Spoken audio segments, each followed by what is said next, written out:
हाय, आज बताएंगे Bastille fort का जो डाउनफॉल हुआ था, मतलब पतन हुआ था। क्या हुआ था उस दिन? 14 जुलाई 1789। ये सिर्फ फ्रांस के हिस्ट्री के नहीं है, पूरे विश्व के इतिहास में ये डेट याद रखा जाता है, आज भी याद रखा जाता है कि इस दिन फ्रेंच के जो मतलब जो फरासी जो कंट्री है, वो उस वक्त के जो जनगण थे थर्ड एस्टेट के, उन्होंने ये घटना घटाए थे। और उस घटना के जो प्रेक्षापट है, मतलब जो बैकग्राउंड है, आज थोड़ा बताने वाले हैं।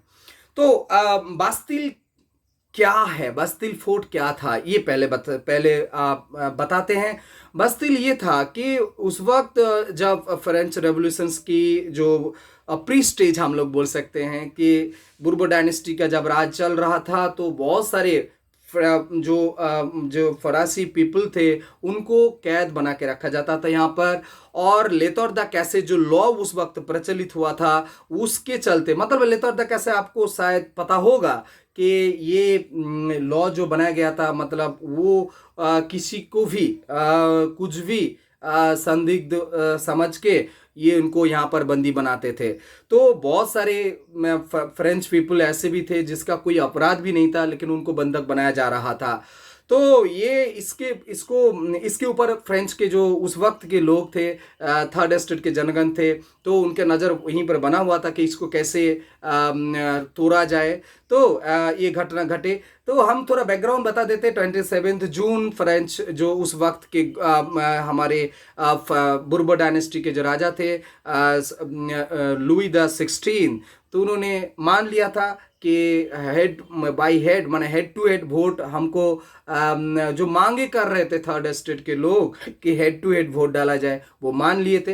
लेकिन राजा तो मान लिए थे, लेकिन अंदर अंदर नहीं माने थे। उस वक्त ये घटना जब पूरे फ्रेंच कंट्री में फैल गया था, पूरे साधारण जो लोग थे पूरे उल्लसित थे। और मतलब इतना आनंद उन लोगों को मिला था, इसलिए बहुत सारे गांव से भी लोग आ रहे थे पेरिस के सिटी में। तो और उस वक्त गांव के हालात भी ठीक नहीं था। हम बता देते हैं कि वहाँ पर सूखा पड़ गया था, इसलिए खाने पीने का सामान का भी बहुत सारे दिक्कत होना शुरू हो चुका था। ऐसा कहा गया कि 7 लाख लोग पेरिस के जो टाउन है वहाँ पर आ चुके थे। और ऐसा भी कहा गया कि सोरस लुई, मतलब लुई द 16, सिर्फ 30,000 उनके पास सेना थे जो बाहर से उन्होंने मंगाए थे। वो बैरिकेड लगा के उन्होंने पूरी तरह से वर्साइल प्रासाद और उसको घेरने की कोशिश की थे। लेकिन अब जो थर्ड एस्टेट के लोग थे वो इतने उल्लसित हो चुके थे, पूरी तरह से अपना कंट्रोल में ले रहे थे पेरिस, पूरा पेरिस जो टाउन पूरा अपना कंट्रोल में ले रहे थे धीरे धीरे। और इसके चलते बैरिकेड को भी उन्होंने तोड़ दिया था। तो घटना घटा था ये 27 जून। हालांकि राजा सोरस लुई ने ये मान लिए थे कि ठीक है, हम थर्ड एस्टेट के दाबी मान रहे हैं, लेकिन घटना इससे ज़्यादा प्रभाव फैला था ये कि 22 जून उनके जो इकोनॉमी मतलब फाइनेंस मिनिस्टर थे नेकर को उन्होंने निकाल दिए थे, मतलब उनके पद से इस्तीफा देने के लिए मजबूर कर दिए थे सोरस, मतलब लुई द 16।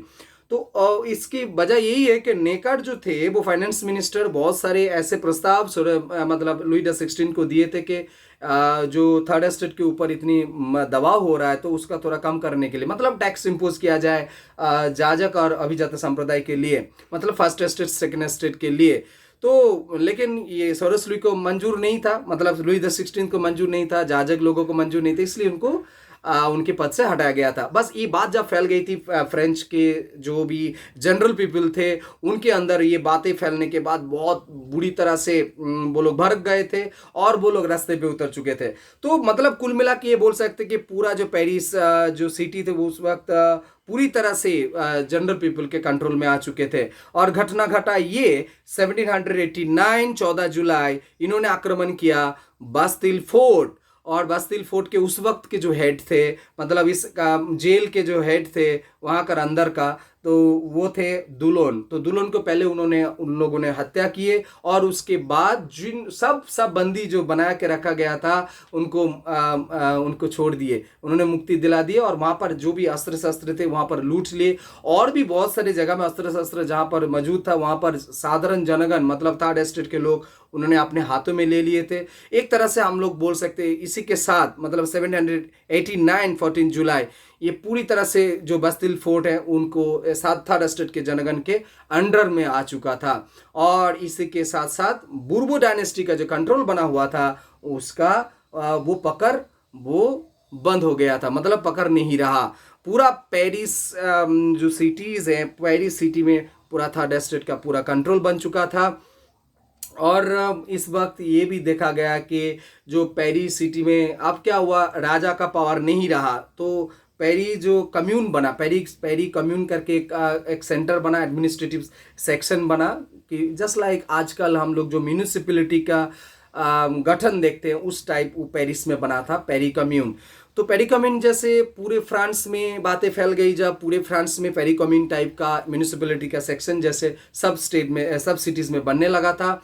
और लफायत का नाम हम लोग जानते हैं। लफायत उस वक्त थर्ड स्टेट के लीडर थे। थर्ड स्टेट के उनके लीडरशिप में एक अब देखो एडमिनिस्ट्रेशन बन रहा है तो उसका तो सेना भी तो चाहिए, इसलिए उन्होंने बनाया नेशनल गार्ड। नेशनल गार्ड एक आर्मी जो थर्ड स्टेट के मतलब उस वक्त के थर्ड स्टेट के लोगों के लिए मतलब उनका एक आर्मी बन गया। आर्मी एक फौज हम लोग बोल सकते हैं, नेशनल गार्ड जो लफायत के अंडर में ये बना। और अब क्या हुआ कि मतलब उस वक्त के हालात को संभालने के लिए एक फोर्स भी बनाया गया था।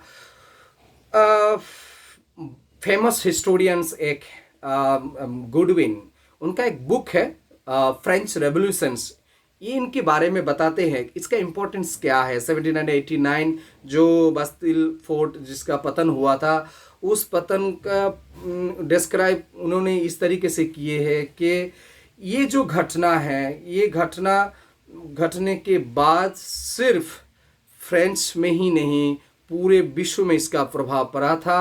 और मतलब एक ऐसा घटना जो दुनिया को अनुप्राणित मतलब क्या है इंस्पायर करता रहा। आज भी लोग 14 जुलाई को याद करते हैं।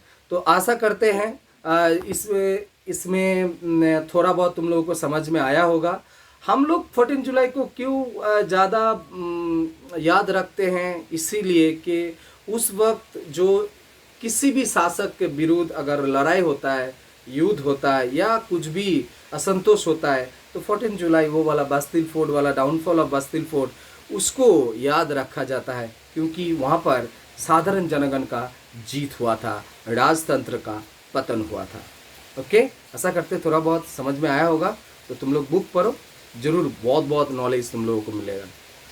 ख़त्म करते वीडियो यहीं पर, मिलते हैं नेक्स्ट वीडियो में।